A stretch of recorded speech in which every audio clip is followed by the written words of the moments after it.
Thomas and the Special Letter is the 22nd episode of the 4th series and the 100th broadcasted episode of Thomas the Tank Engine and Friends. It's based on the story The Fat Controller's Engines from the Railway series book, The 8 Famous Engines. This episode gets brought up a lot in the fandom because it was the 100th episode to be broadcast on television. But is it really a worthy milestone for the TV series? Let's have a look. After finishing his last train for the day, Thomas meets up with Percy and Toby at Elsridge and finds out that all 3 engines have been asked to report to the big station after the day's work is done. Thomas thinks something is happening and is surprised to see Boko, Mavis, Oliver, the Scottish twin engines Donald and Douglas, and Bill and Ben all travel past, also heading for the big station.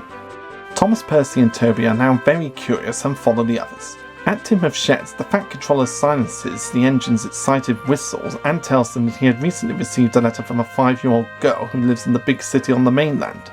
She writes that she and her friends would like to meet Thomas and his friends and invites them to their local station.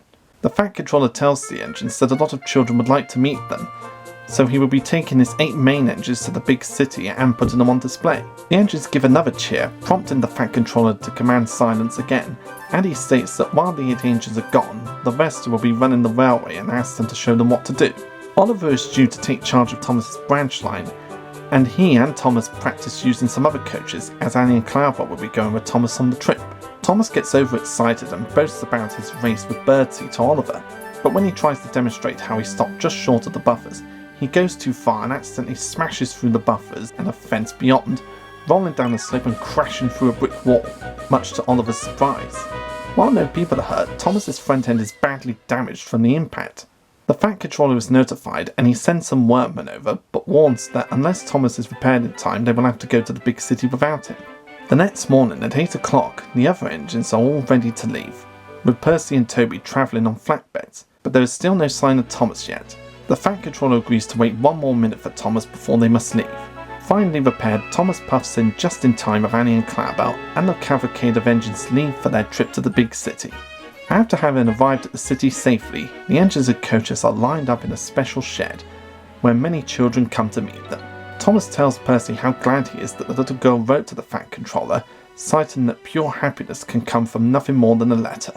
For a 100th episode, I think this was the best choice for it. It's a well-written story and well told by Michael Angelis, and it's an excellent way to see most of the cast of the show all in one episode. And it was revealed by Britt Allcroft, the creator of the show, that the episode partially inspired the film Thomas and the Magic Railroad. And she was also inspired to write this episode after a little girl wrote into her saying that she wanted to meet Thomas. When Polygram Filmed Entertainment picked it up and said, "We're going to get behind this with you," I had the best part of a year in which I wrote very much the story that would finally appear on the screen, and inspired by this little girl who had written a letter saying, "Thomas, please will you come and stay at my house," which was roughly it. And she defied a lot of those who before Thomas ever went up on the screen said, "Oh, only boys are going to be interested in this." And I said, "No, girls will be as well." And as a mother, I felt that I would love a story which would be told by a mother to her children about something that happened to her when she was a little girl. You can find all the details of it in this documentary Return to Shine in Time. Of course, being the TV series, there are some differences from the book, like the fact that the engines that Percy meets in Percy Takes the Plunge don't appear in the TV series, just like how they were replaced with Bill and Ben in Series 2.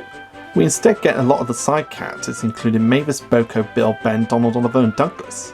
And I think they were good substitutes for those other railway engines, since it would have cost too much to build one-off characters, since they already had a lot on their belt making the sets for the Skarloey Railway and the engines themselves. And I think Thomas's accident is a lot more brutal in this episode compared to its Railway series counterpart. Because in the Railway series, he just bashes through some buffers and his front gets badly bent. But in the TV series version, he crashes through a set of buffers, runs through a fence, down a hill and then smashes right through a brick wall. That's a much more painful accident than the Railway series version. And I can't even begin to imagine how many takes they must have had to do to get this scene just right. Just the amount of times they possibly had to do this scene to make it picture perfect.